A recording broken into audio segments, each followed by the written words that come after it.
Kenapa saya belajar filsafat? Pertanyaan ini sering diajukan kepada saya oleh kawan-kawan, baik daring maupun secara langsung. Bagi kawan-kawan yang secara langsung melihat kehidupan saya, di mana saya hidup di desa, menghadapi orang kampung, tidak bergelut di dunia pendidikan secara formal menjadi guru atau dosen, maka mereka melihat bahwasanya orang desa itu kalau belajar filsafat jadi aneh, karena pikiran mereka pikiran praktis, apa gunanya filsafat bagi orang yang hidup di desa. Kalau saya menjawab pertanyaan ini kira-kira 2 tahun yang lalu, mungkin saya akan menjawabnya secara logis, bahwa filsafat itu berguna bagi cara berpikir, filsafat itu bisa memupuk kecenderungan kritis dalam diri seseorang, kemudian filsafat juga bisa menjadikan orang runut dalam berpikir dan seterusnya. Tetapi kalau detik ini pertanyaan itu diajukan kepada saya, maka jawabannya akan sangat berbeda dengan kira-kira 2 tahun yang lalu. Lalu sebenarnya kenapa sih saya belajar filsafat? Dalam kesempatan kali ini saya ingin membahas tentang kaitan psikologi personal dengan filsafat atau seorang filsuf. Karena bagi saya hal ini sangat berkaitan dan jarang dibahas. Ketika saya akhir-akhir ini mempelajari tentang mistisisme, dan juga bahkan tidak hanya mempelajari secara diroyah atau membaca buku, tapi juga bergerut secara langsung dengan memiliki guru, kemudian dibimbing secara spiritual dan seterusnya, saya baru bisa menjawab pertanyaan kenapa saya belajar filsafat dengan tepat justru akhir-akhir ini. Jadi kaitan antara kenapa orang belajar filsafat dan psikologi ternyata sangat berkelit-kelindan gitu. Saya itu harus mengetahui diri saya sendiri, mengenali diri saya sendiri, sampai akhirnya saya berkesimpulan bahwasanya saya belajar filsafat bukan karena alasan logis yang neko-neko, tapi justru dari alasan yang nanti dasarnya adalah psikologis. Oleh guru saya dikasih satu pemahaman tentang ilmu astronomi atau ilmu falak. Bagi orang pesantren, ilmu ini itu menjadi kurikulum yang semi wajib ya.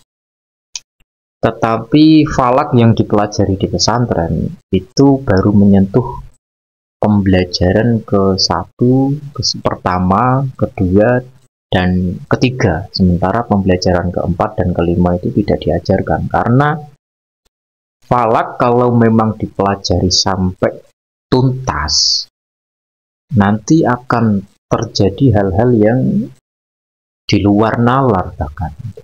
Tapi sebenarnya ada ilmunya, bahkan orang yang benar-benar mengetahui falak itu akan bisa menghitung kapan, detiknya, menitnya, jamnya daun jatuh dari pohon. Ini ada hitungan falaknya. Bahkan falak pun bisa sampai digunakan untuk menghitung kapan orang itu meninggal dunia secara tepat. Tentu ini tidak diajarkan di pesantren karena nanti akan terkesan klenik ya, begitu. Di pembelajaran falak versi lanjutan yang akhir-akhir ini saya pelajari itu membahas tentang karakter manusia, bahwa pancaran falak itu mempengaruhi kelahiran manusia. Nanti hubungannya sama hari lahir dan musim. Bahasa Jawa dari musim ini adalah weton. Nanti ada kliwon, ada pon, ada legi, ada pahing, dan seterusnya. Ini sebenarnya dasarnya dari falak ya sebenarnya. Hari ada 7, kemudian weton itu ada 5, 7 plus 5 nanti 12. Dasarnya inna adadas sinina indallahi isna asyara syahrun fi kitabillah. 12 jam ada 12, hitungannya 12, hari plus weton itu 12, kemudian bulan pun ada 12. Jadi angka 12 termasuk istimewa dalam konteks Islam. Setiap kelahiran itu pasti membawa karakter positif dan negatif dalam diri seseorang. Karakter ini berupa bawaan dan nanti masih bisa dibentuk. Saya tidak mengatakan bahwa karakter ini akan dibawa sampai lahir, tapi masih bisa dibentuk.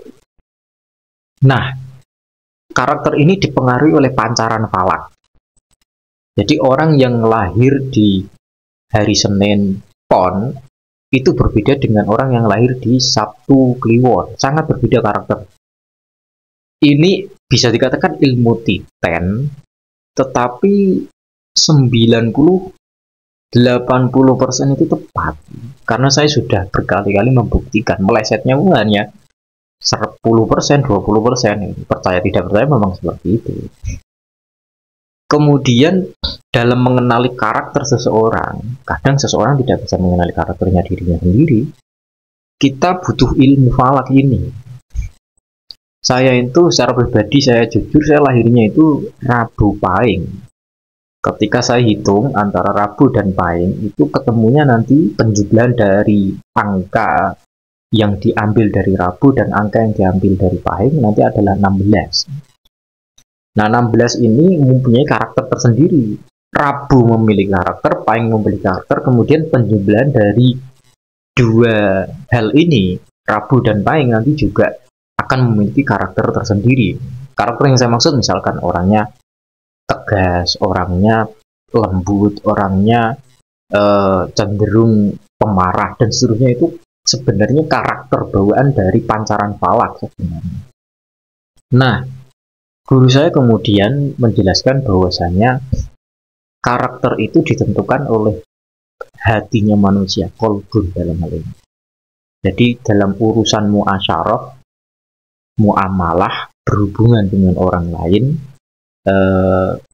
bermuamalah dengan orang lain itu menggunakan hati. Nanti yang menentukan baik tidaknya orang dengan orang lain itu melalui hati. Karakter seseorang dalam hal ini bisa dibaca melalui qalbul Quran, tidak lain adalah surat Al-Kahfi. Ini pelajaran falak tingkat lanjut yang tidak pernah diajarkan di pesantren dan baru saya dengar lewat guru spiritual saya. Qalbul Quran ini ternyata nanti hitungan falaknya akan tepat, yang mencerminkan karakter seseorang. Kalau kita mau mengangan-angan kalimat dalam Quran ini, contohnya saya sendiri, saya tidak akan melebar kemana-mana. Saya itu lahirnya Rabu Pahing. Rabu Pahing itu kalau dijumlahkan 16. Ayat 16 dari surat Al-Kahfi bunyinya wa idhi tazaltumuhum wa ma ya'buduna illallaha fa'u ilal kahfi yanshur lakum rabbukum mir rahmatihi wa yuhayyi lakum min amrikum mirfaqo. Ada kalimat i'tizal, i'tazala. I'tazal itu menyendiri, menyepi. Jadi orang yang jumlah hari lahir dan wetonnya itu 16, cenderung orangnya itu penyendiri, suka menyendiri orangnya. Maka ketika saya kaitkan dengan pertanyaan, kenapa saya belajar filsafat, justru ketemunya di sini nanti. Akhirnya secara psikologis saya mengenali diri saya sendiri, kemudian saya menjawab pertanyaan kenapa saya belajar filsafat dari sini. Karena saya berhasil mengetahui karakter saya sendiri yang akhirnya menjadi dasar kenapa saya belajar filsafat. Sebelum itu saya kasih mukadimah dulu bahwa belajar filsafat itu bisa menempuh dua cara atau bisa melalui dua jalan. Pertama adalah jalan meditasi, kontemplasi, dan tafakkur. Kemudian yang kedua adalah jalan membaca buku atau mendengarkan keterangan dari orang lain. Kedua hal ini atau cara ini itu memiliki prasyarat yang saya sebut sebagai menyendiri. Orang yang kontemplasi, melakukan kontemplasi, atau bahkan meditasi atau tafakur, itu butuh ketenangan, yaitu ketenangan suasana, bahkan butuh keheningan. Karena dengan keheningan ini atau ketenangan ini, orang bisa fokus dalam berkontemplasi. Itulah nanti akhirnya yang membedakan antara filsafat timur dengan filsafat barat. Nanti akan saya bahas agak panjang dari sini. Kemudian yang kedua adalah membaca buku. Ternyata dalam aktivitas membaca buku pun kita tidak bisa rame-rame. Nanti akan mengaburkan fokus kita. Apalagi kalau kita belajar filsafat. Jelas filsafat itu bermain dengan konsep. Dengan sesuatu yang tidak menginjak pada bumi. Kita ketika belajar filsafat itu hampir tidak bisa membayangkan benda-benda real. Kita hanya bermain konsep di sana. Maka dari itu ketika kita membaca buku filsafat, kita butuh konsentrasi yang tinggi untuk bisa memahami. Apalagi kalau kita belajarnya metafisika, jelas itu sama sekali tidak memijak ke bumi. Maka kita butuh waktu dan suasana yang begitu tenang. Dan ini tidak bisa dilakukan oleh orang-orang yang suka kumpul dengan orang lain atau suka keramaian, jelas. Maka dari itu, saya suka penyendiri. Saya itu tipenya orang penyendiri atau suka menyendiri. Dan dari sana ternyata dasar kenapa saya belajar filsafat adalah karena saya suka menyendiri. Dan dalam penyendirian itu atau dalam suasana sendiri saya bisa berpikir. Jadi ketika saya ditanya detik ini kenapa saya belajar filsafat, karena saya suka mikir. Nah, ketika ditanya kenapa saya suka mikir, karena saya suka menyendiri. Kenapa saya suka menyendiri? Karena karakter saya pun seperti itu. Tapi tetap saya juga kumpul sama orang lain, jelas ya. Tapi ya kadang-kadang lah begitu. Lebih suka saya menyendiri bisa nulis, bisa membaca buku, bisa tafakur dan seterusnya. Nah, kaitan antara psikologi dengan orang belajar filsafat ternyata sangat erat. Ini juga nanti kalau kita perluas pemahamannya, ada istilah geofilsafat.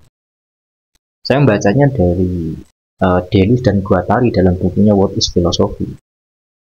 Ternyata pemikiran filsuf atau pemikiran filosofis itu tidak lahir dari ruang hampa. Dia terkait dengan geografi, di mana seseorang filsuf itu lahir. Filsafat tidak tiba-tiba lahir di Yunani. Mak bedunduk tiba-tiba tidak.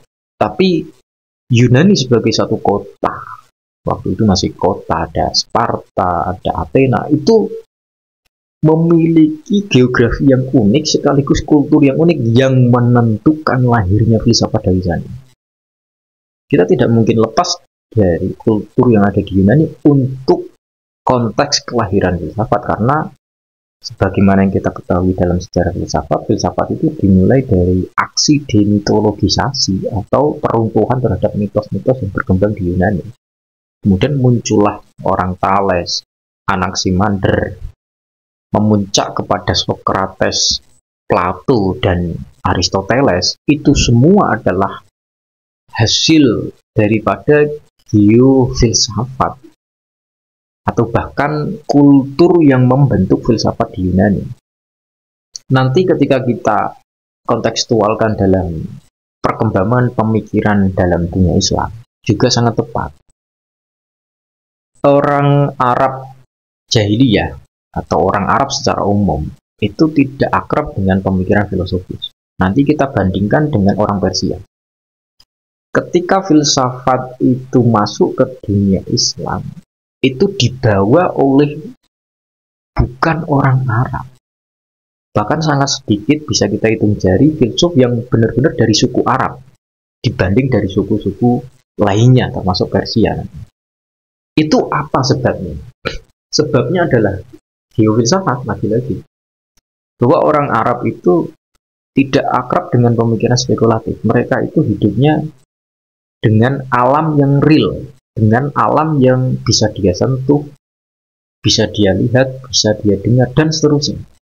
Lebih-lebih mereka adalah masyarakat Badui yang berpindah dari satu tempat ke tempat yang lain. Maka bagi suku Arab pra-Islam atau Jahiliyah yang muncul dari peradaban mereka itu bukan filsafat, pemikiran spekulatif, bukan, tapi syair, puisi. Itulah kenapa nanti ada perlombaan, semacam perlombaan antar suku tentang syair-syair terbaik. Nanti juga ada mu'allaqat. Mu'allaqat itu syair yang mendapatkan posisi istimewa sampai ditempel di Ka'bah, di dinding Ka'bah.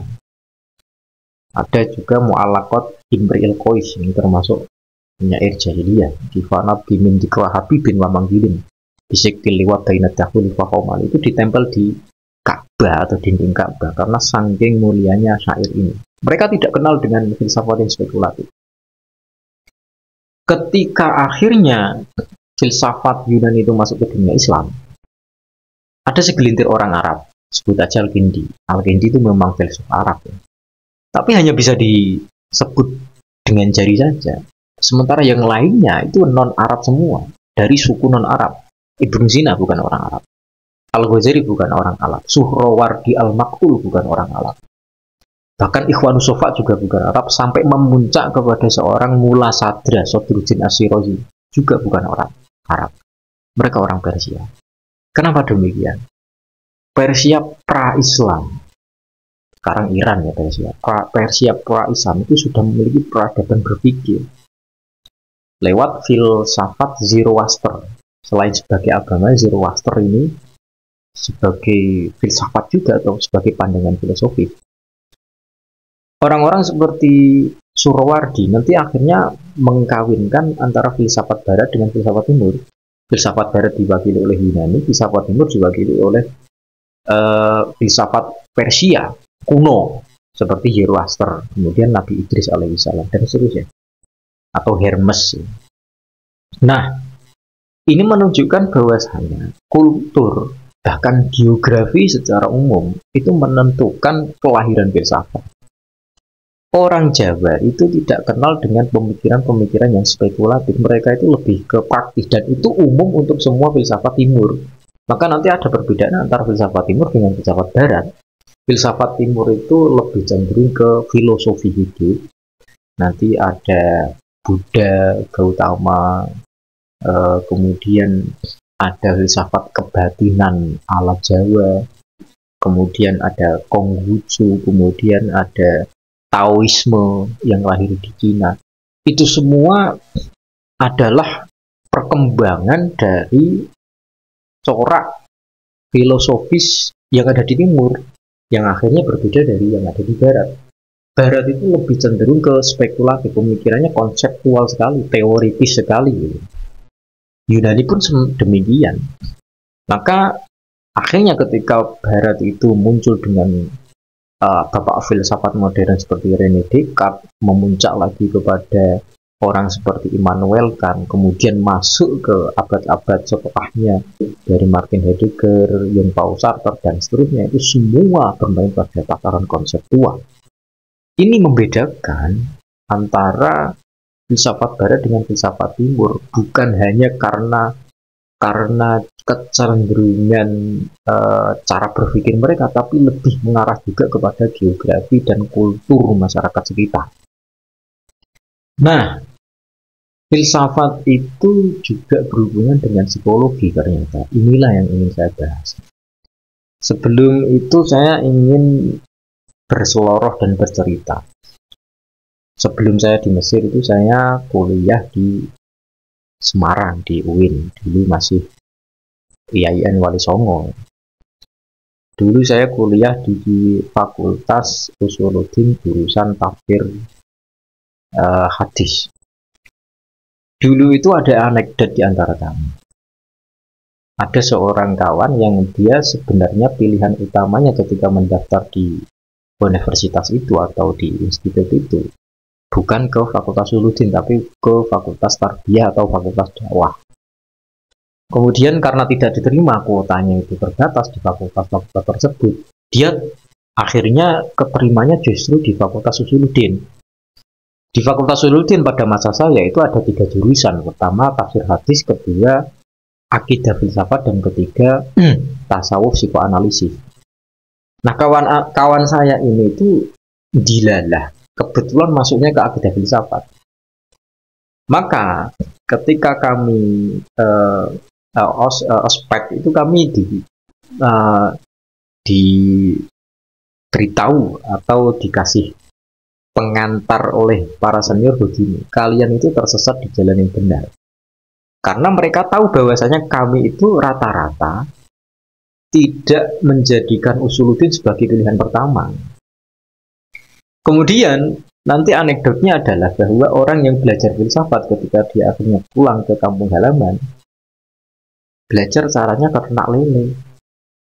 Karena filsafat bagi mereka yang tersesat ini, yaitu kawan-kawan yang akhirnya belajar filsafat karena terpaksa, memang tidak sepenuh hati ingin belajar filsafat.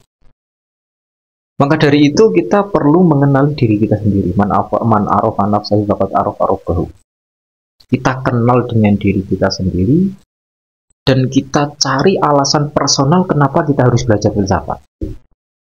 Saya sarankan, kalau orang tidak suka mikir, ya jangan belajar filsafat. Apakah semua orang harus belajar filsafat? Tidak bagi saya. Karena orang itu harus membidani sesuatu, dan itu tidak harus filsafat. Ada yang kecenderungannya praktis, ya jadi politisi aja lah. Terus belajar filsafatnya ya sampingan-sampingan saja. Kalau mendalami filsafat, benar-benar mendalami filsafat, itu butuh effort yang tinggi.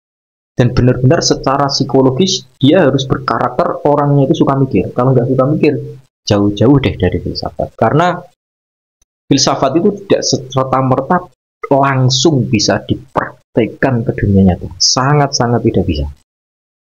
Maka yang salah akhirnya bukan filsafat, tetapi diri kita sendiri. Kawan saya yang berseloroh atau beranekdot pulang-pulang dari belajar filsafat, kuliah filsafat, kemudian ternak lele, itu bukan salah filsafatnya, tapi salah diri sendiri. Karena filsafat tidak bisa untuk ternak lele. Filsafat tidak bisa untuk langsung menjawab problem-problem sosial yang kita hadapi sehari-hari. Sangat tidak bisa. Maka dari itu orang yang mau mempelajari filsafat, dia harus mengenali diri sendiri. Karakternya itu bagaimana? Kebetulan saya sudah diajari oleh guru saya, dan ya udah saya teruskan karena saya suka mikir. Dasarnya saya suka mikir, saya adalah orang yang penyendiri, maka memang tepat saya belajar filsafat berarti. Dan sampai detik ini pun saya masih tertarik untuk mempelajari filsafat dan ingin menyumbangkan sesuatu dalam dunia filsafat, dan saya rasa itu butuh effort seumur hidup untuk melakukan hal tersebut. Jadi saran saya, jangan belajar filsafat kalau kalian belum mengenali diri kalian. Kenalilah diri kalian sendiri dulu sebelum akhirnya kalian memutuskan untuk belajar filsafat.